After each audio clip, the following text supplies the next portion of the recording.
नमस्कार। मैं मीरा श्रीवास्तव आप सभी को अपने सफ़र की इस वृत्तांत को सुनाने के लिए उपस्थित हूँ। मेरा यह प्रणाम, मेरा यह वीडियो आप गोवा से देख रहे हैं।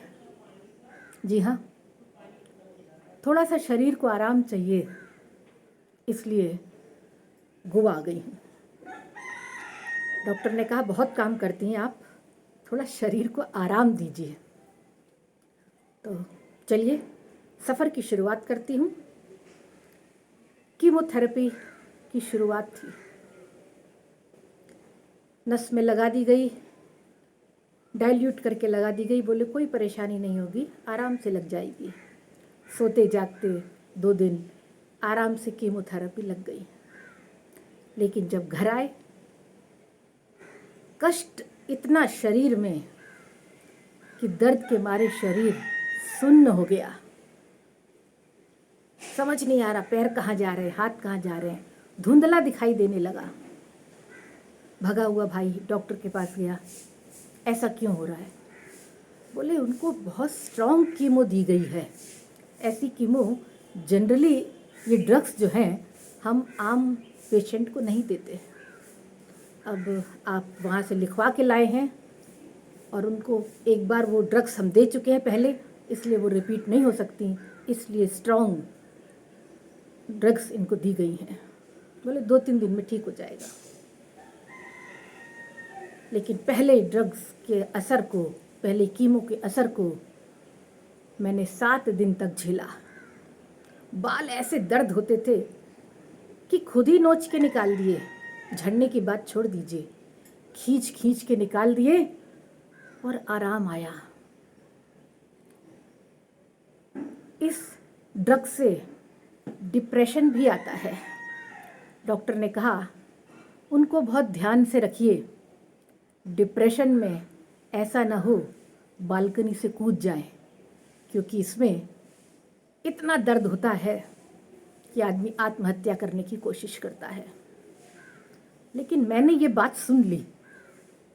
अब दिन में तो आना जाना लगा रहता, या कभी मैं फिल्म देखती या सो लेती, पर रात को कष्ट ज़्यादा बढ़ता और मेरी बहनें 2-2 घंटे की ड्यूटी देती कि मीरा को अकेला न छोड़ें।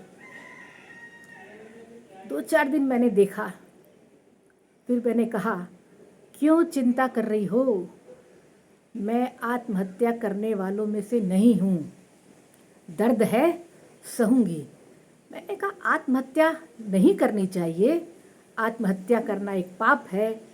जीवन दिया है उसको जिए और संघर्ष से जिए, खुशी से जिए, जो भी है। इस पर मैंने न जाने कितने लेक्चर बच्चों को दिए, न जाने कितने lecture as a motivational speaker, as a principal कितनों को दिए।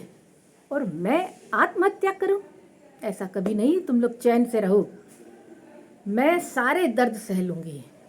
ऊपर वाले ने जितने भी दर्द दिए हैं, ऊपर वाले तुझे जितना और देना है और दे ले।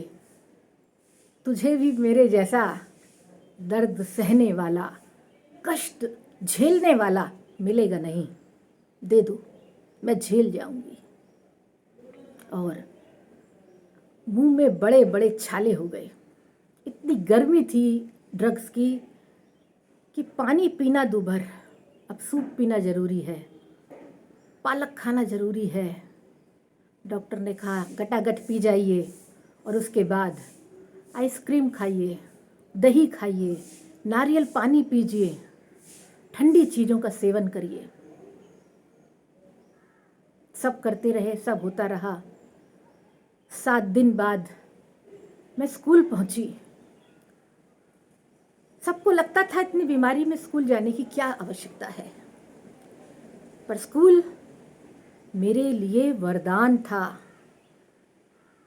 वहां पहुंचकर बच्चों की समस्याओं से जूझकर उनके लिए अच्छे से अच्छा करने का प्रयत्न, टीचर्स अपना 100% दे सकें, ऐसा माहौल, इन सब को करने में मुझे सुबह से शाम हो जाती। कभी कभी मैं दीवार पकड़ कर चलती, लेकिन फिर भी मैंने स्कूल जाना नहीं छोड़ा, क्योंकि यही वो जगह थी जहाँ मैं अपने दर्द को भूल जाती थी, अपने कष्टों को आराम से सह लेती थी। पर घर पहुँचते ही ये दर्द मुझे चारों ओर घिरता था, और तब मैं फिर ऊपर वाले से कहती थी, क्या है, दे दो, कोई बात नहीं, कष्ट ही तो है, कोई बात नहीं। ऐसे करके पहली कीमोथेरेपी निकल गई। दूसरे का नंबर आया तो डॉक्टर ने कहा कि आपकी नस जो है ब्लॉक हो जाएगी।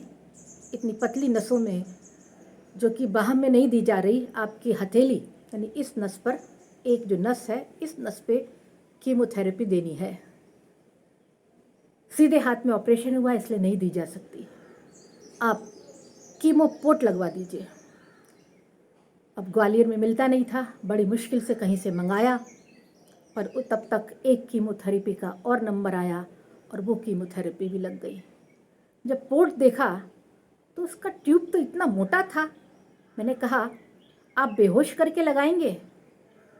बोले, नहीं नहीं, आपने भाई को बुला लेना, दिल की नस के पास कट लगाकर इसको डाल देंगे, भाई आपके हाथ पैर पकड़ लेगा। बड़ा आश्चर्य हुआ, ये कौन सा कीमोपोर्ट देने का तरीका। मैंने कहा, ठीक है, आएगा तो बताएंगे। मैंने भाई से कहा, कह देना मिला नहीं। चौथी कीमोथेरेपी आ गई। वो बोली, आपने पोर्ट मंगाया नहीं? मैंने, मिल नहीं रहा। बोली, अब नस ब्लॉक हो गई तो क्या करेंगे? मैंने कहा, ब्लॉक नहीं होगी, आप कीमो दीजिए। सच मानिए, 6 कीमोथेरेपी इसी नस में दे दी गई। और एक चमत्कार और था। ये चमत्कार था या मेरा भ्रम था, ये तो नहीं कह सकती मैं। पता नहीं कितनी पूजाएं चल रही थीं, कितने जाप चल रहे थे, मृत्युंजय जाप चल रहे थे, ज्वाला देवी की खप्पर पूजा चल रही थी। सब लोग मेरा जीवन बचाने के लिए लगे थे। एक चमत्कार की जो मैं बात कर रही थी, दूसरी केमोथेरेपी के दौरान मेरे सिरहाने मुझे हरदम, जब मैं अकेली होती और शुरू के 5 दिन जब मैं कष्ट में होती, उस समय 3 फन वाला नाग, भूरे रंग का, मेरे सिरहाने ऐसे ऐसे बैठा रहता। छोटा सा कुंडली मार के 3 फन होते उसके, और मुझे उससे डर नहीं लगता। ऐसा लगता कि जैसे उसने मुझे अपनी छत्र छाया में लिया हो। जैसे ही कोई मिलने आता, मुझे एहसास होता कि अब यहाँ पर नाग अदृश्य हो गया, लेकिन उसके होने का एहसास मुझे हमेशा रहता। उस जगह पर मैं किसी को बैठने नहीं देती। बाद में जब ऐसे ही सारी कीमोथेरेपी हो गई, थोड़े दिन और निकले, बाल फिर काले और घुंघरारे आ गए, तो मुझे लगा कोई ना कोई दैवी शक्ति तो मेरे साथ है, जो चाहे कितने भी कष्ट देती है, बार बार ये कैंसर को लाती है, लेकिन मुझे बचाने और इस बार तो कष्ट को दूर करने के लिए कोई मेरे साथ है। अब चाहे ये मेरा विश्वास हो, चाहे मेरा ये भ्रम हो, चाहे मेरा ये चमत्कार हो, नवंबर 2006 में मैं बिल्कुल चुस्त दुरुस्त हो गई और 2 महीने के अंदर बालों को एंजॉय करने लगी। स्कूल को CBSE कर लिया, 2 स्कूलों को संभालने का काम किया, समाज सेवा, स्कूल में एक और स्थापना समाज सेवी संस्था की, और मैं बढ़ चली ईश्वर पर विश्वास करके कि वो कष्ट देता है तो संभालता भी वही है। सबसे कष्ट को अंदर दबाकर मैं चलती रही, झेलती रही, मुस्कुराती रही, कहीं कोई शिकायत नहीं, विश्वास सिर्फ ऊपर वाले पर। सब बोलते, तुम कैसे हंस लेती हो, मैं कहती, शायर ने कहा है किसी ने कि दर्द को ढालते हैं नगमों में, दर्द को ढालते हैं नगमों में, सोज को साज में बदलते हैं। दाद दे हमें ए गमे दुनिया, जख्म खाकर भी फूल उगलते हैं। क्या ये चमत्कार, ये स्वास्थ्य लाभ ईश्वर ने मुझे हमेशा के लिए दे दिया, या फिर एक चुनौती, फिर एक चुनौती, फिर एक समस्या सामने आई? आप गेस करिए मेरी मुस्कुराहट पर और दाद दीजिए। फिर मिलती हूँ।